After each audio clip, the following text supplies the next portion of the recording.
benda yang berlaku tu maksudnya telah lepas dah past tense dalam English kita panggil past tense. Okay, lepas tu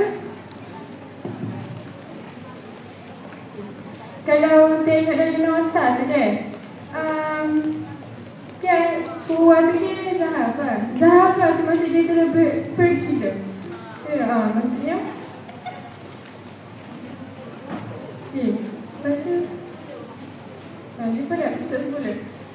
So, adik-adik ni sebenarnya kan, buat apa macam ada benda belakang dia tu ada tambahan, ada berhenti dengan nun lah kan.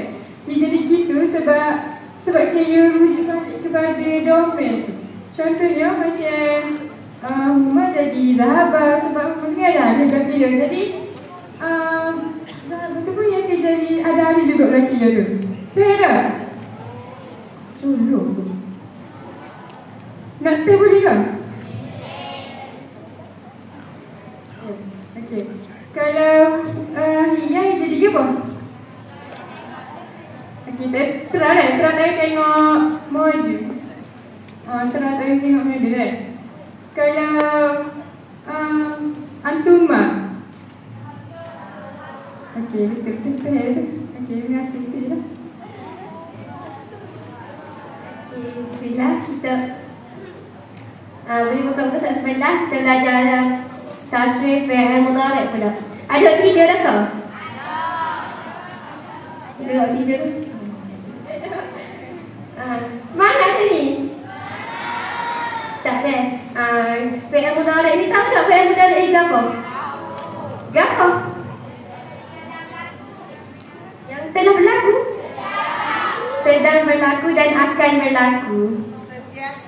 Dan sentiasa berlaku.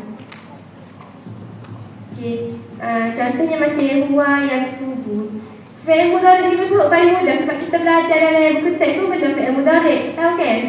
Yaktubu, turatibu ke apa tu?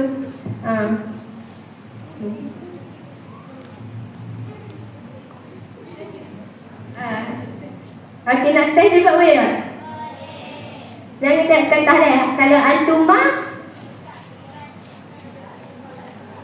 yaktubani. Okey. Nak nyanyi tak? Tak nyanyi.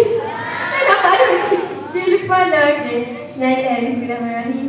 Huwa yaktubu, huma yaktubani, hum yaktubuna, hiya taktubu, huma taktubani, huna yaktubana, anta taktubu, antuma taktubani, antum taktubuna, anti taktubina, antuma taktubani, antunna taktubana, ana aktubu, nahnu naktubu.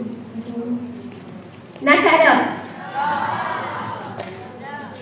Apa masa habis? Thank you, syukran.